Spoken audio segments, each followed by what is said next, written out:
গত ৭ দিনের ব্যবধানে ফের অনুভূত হলো ৪ মাত্রার ভূমিকম্প। এর আগের ভূমিকম্পটির উৎপত্তিস্থল ভারতের আসাম রাজ্যে হলেও এবারের উৎপত্তিস্থল ছিল বাংলাদেশে। ২১ সেপ্টেম্বর বেলা ১২:৩০টার পর অনুভূত হওয়া ভূমিকম্পটি ঠিক কোথা থেকে উৎপত্তি তা নিয়ে বিস্তারিত জানাচ্ছেন লিমা সায়ন্তী। ৭ দিনের ব্যবধানে আবারও বাংলাদেশে অনুভূত হলো ভূমিকম্প। ২১ সেপ্টেম্বর বেলা ১২:৩০টার পর অনুভূত হওয়া এই ভূমিকম্পের উৎপত্তিস্থল ছিল বাংলাদেশেই। সিলেটের ছাতকে ছিল এই ভূমিকম্পের উৎপত্তিস্থল। রিখটার স্কেলে যার মাত্রা ছিল ৪। এর আগে গত ১৪ সেপ্টেম্বর রাজধানী সহ দেশের বিভিন্ন স্থানে ভূমিকম্প অনুভূত হয়েছিল, যার উৎপত্তিস্থল ছিল ভারতের আসাম রাজ্যে এবং এর মাত্রা ছিল ৫.৯ মাত্রা।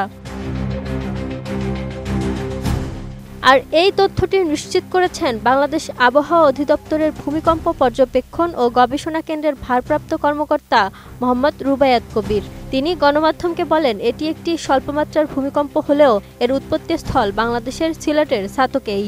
আবহাওয়া অধিদপ্তরের বিজ্ঞপ্তি অনুযায়ী ভূমিকম্পটি ঢাকা থেকে ১৮৫ কিলোমিটার উত্তর পূর্বে অনুভূত হয়। আমি বুঝি নির্মাণের শিল্প, সালাম স্টিল বোঝে ডিউরেবিলিটি। সালাম স্টিল, মোস্ট ডিউরেবল স্টিল। গত ১৪ সেপ্টেম্বরের ভূমিকম্পের উৎপত্তিস্থল ছিল ভারতের আসামের গুয়াহাটি থেকে দূরের আসাম ভ্যালি এবং হিমালয়ের মাঝামাঝি। এটি মাঝারি থেকে ভারী মাত্রার ভূমিকম্প ছিল। তবে এবারের ভূমিকম্পের উৎপত্তিস্থল বাংলাদেশের ডাউকি ফল্ট, ডাউকি চুতি অঞ্চলে হওয়ায় এর ঝুঁকি নিয়ে বিশেষজ্ঞরা সতর্ক করেছেন। এ বিষয়ে ভূমিকম্প বিশেষজ্ঞরা গণমাধ্যমকে বলেন, বাংলাদেশের ভূমিকম্পের দুটি উৎস আছে, একটি উত্তরের দিকে এবং আরেকটি পূর্ব দিকে। এর মধ্যে উত্তরের ডাউকি ফল্ট বাংলাদেশের জন্য খুবই ঝুঁকিপূর্ণ এলাকা। তাই আজকের স্বল্পমাত্রার এই ভূমিকম্প একটি সতর্ক সংকেত দিচ্ছে। বিশেষজ্ঞরা আরও বলছেন, আজকের ভূমিকম্পের উৎপত্তিস্থল ডাউকি ফল্ট এলাকায় ২০২৪ সালের ফেব্রুয়ারি মাসেও ২ থেকে ৩টি ৪ বা তার চেয়ে বেশি মাত্রার ভূমিকম্প হয়েছিল। বিশেষজ্ঞরা বলছেন, এই এলাকাটি ক্রমেই ঝুঁকিপূর্ণ হয়ে উঠছে।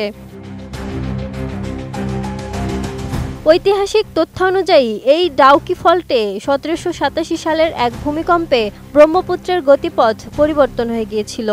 এরপর আরও ১১০ বছর পর ১৮৯৭ সালে গ্রেট ইন্ডিয়া আর্থকোয়েক নামে পরিচিত একটি ভূমিকম্প এখানেই হয়েছিল। সেই ভূমিকম্পের মাত্রা রিখটার স্কেলে ছিল ৮.২। এর ফলে শুধু আসাম ও মেঘালয় নয়, ঢাকা শহরও ক্ষতিগ্রস্ত হয়েছিল। এর ফলে ঢাকায় ৫ জন নিহতও হয়েছিলেন। ঐতিহাসিক তথ্যে আরও জানা যায়, সেই সময়ে ঢাকায় থাকা ইংরেজ কর্মকর্তারা ভূমিকম্পের পরের কয়েক মাস রমনায় তাঁবু করে থাকতেন এবং কেউ কেউ বুড়িগঙ্গায় নদীতে বজরায় বাস করতেন। Lima Sayanti, desk report, ATN news.